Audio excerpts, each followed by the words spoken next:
السلام علیکم، کیا حال ہے؟ امید ہے سب ٹھیک ہوں گے جی۔ تو میں نے آپ کو وائرنگ کے لحاظ سے ساری معلومات دی، وائرنگ کے لحاظ کے جو بھی اس کا سامان، اس کے اوزار کے بارے میں آپ کو بتایا۔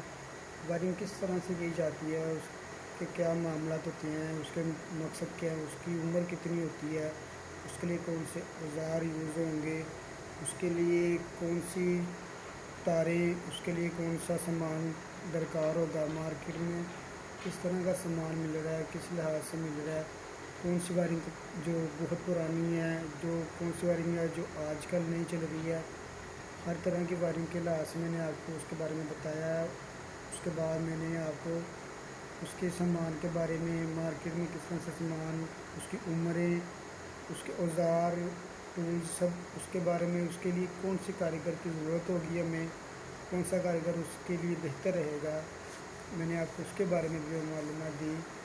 جیسے جیسے میرے پاس معلومات آتی رہی وائرنگ کے لحاظ سے میں آپ تک پہنچاتا رہا۔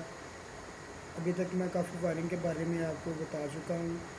اب بعض کا ہم نے اپنے کوئی گھر میں کام وغیرہ کروانا ہو تو اس کے لیے ہمیں علم ہونا چاہیے، پتہ ہونا چاہیے کہ ہمارے مکان کے لیے، گھر کے لیے کون سی وائرنگ ہے جو بہتر رہے گی، کون سی وائرنگ ہے جو اس کی عمر زیادہ دیر تک ہوتی ہے، 20 سال، 10 سال، 30 سال بھی عمریں ہوتی ہیں کچھ وائرنگ کی، کون سی وائرنگ آسان ہے اور زیادہ دیر پڑے گی، اس کے اوپر جو ہمارے اخراجات ہیں وہ بھی بہت ہی کم ہوں۔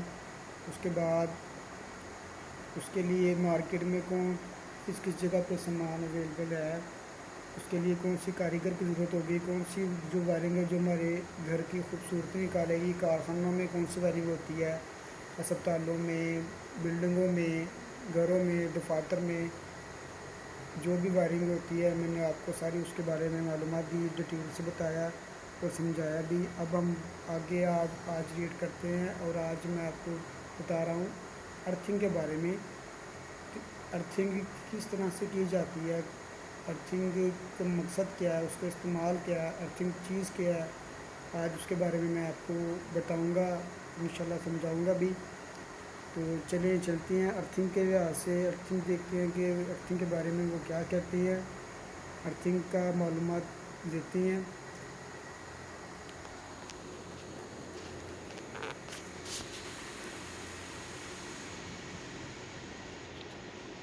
جی یہ ارتھنگ ہے، کہہ رہے برقی آلات، موٹروں، مشینوں میں دھات کے بنے ہوئے ڈھکنے استعمال کیے جاتے ہیں۔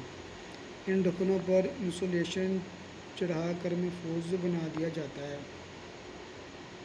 لیکن پھر بھی ذرا سی بے احتیاطی کی وجہ سے بہت بڑا حادثہ رونما ہو سکتا ہے۔ جانی اور مالی نقصان کا ہر وقت احتمال رہتا ہے، اس لیے ضروری ہے کہ اس قسم کے ممکنہ حادثات سے بچاؤ کے لیے مناسب انتظام کیا جائے۔ برقی آلات اور مشینری کے دھاتی حصوں کو موٹی تار کے ذریعے زمین سے برقی الحاق کر دیا جاتا ہے، ایسے ہی نظام کو ارتھنگ کہتے ہیں۔ اسی لیے لوہے کے خول والے برقی آلات کا زمین کے ساتھ تعلق قائم کر دینا ارتھنگ کہلاتا ہے۔ کہہ رہے کہ جو لوہے کے جو خول ہوتے ہیں نا، خول والے جو برقی آلات ہیں، اس کا زمین کے ساتھ جو تعلق قائم کر دینا ہے وہ اس کو ارتھنگ کہتے ہیں۔ اس کے بعد کہہ رہے کہ زمین میں ایک دھاتی پلیٹ دفن کی جاتی ہے اور اس کے ساتھ ایک تار لگا کر برقی آلات کے فریم کے ساتھ لگا دیا جاتا ہے تاکہ برقی آلے کا زمین کے ساتھ الحاق قائم ہو جائے۔ بہترین ارتھ پانی کا نل تصور کیا جاتا ہے، چاہے وہ ہاتھ سے چلانے والا نل ہو یا واٹر سپلائی کمپنی کا نل، بشرطیہ لوڈ 12 کے وولٹ سے کم ہو۔ اگر لوڈ اس سے زیادہ ہو تو زمینی ارتھ سے کام لیا جائے۔ ارتھ کو سامنے دی گئی علامت سے ظاہر کیا جاتا ہے۔ یہ دیکھیں، یہ اس لوہے کی ایک جو ہے اس کے ساتھ اس کو زمین کے اندر اٹیچ کیا ہوا ہے۔ اس کے بعد وہ کہہ رہے ہیں برقی نظام میں ارتھنگ کی اہمیت۔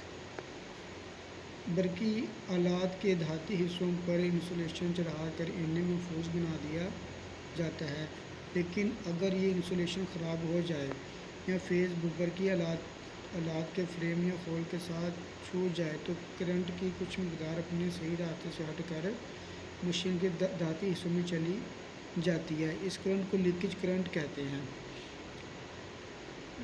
ایسی صورت میں برقی مشینوں پر کام کرنے والے یا ہاتھ لگانے والے افراد کو شدید برقی جھٹکا لگ سکتا ہے، جس سے موت بھی واقع ہو سکتی ہے۔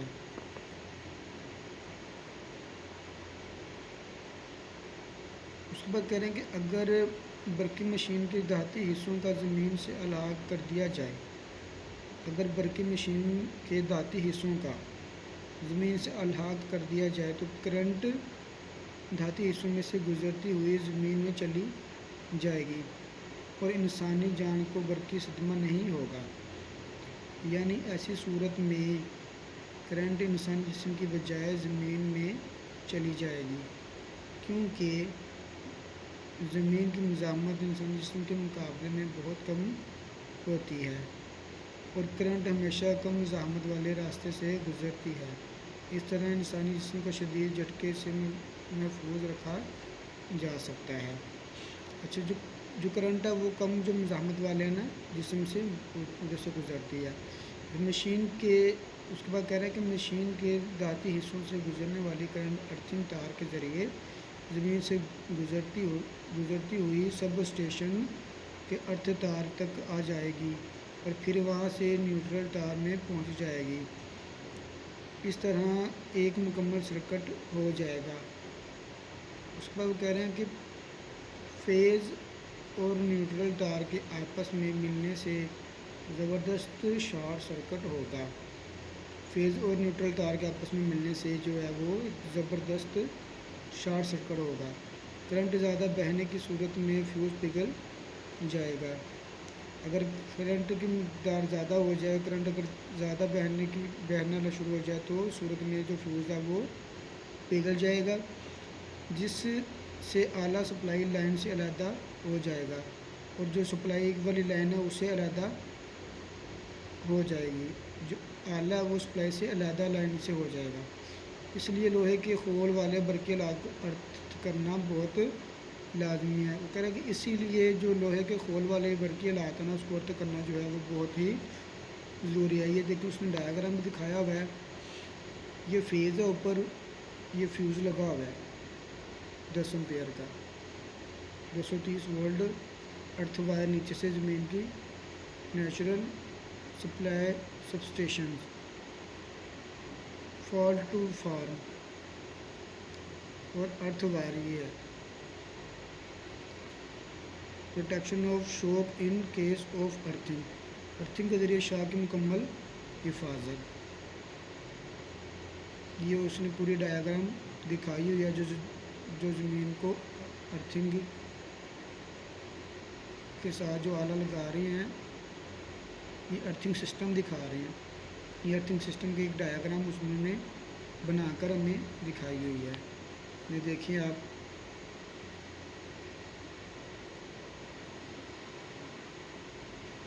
اللہ حافظ۔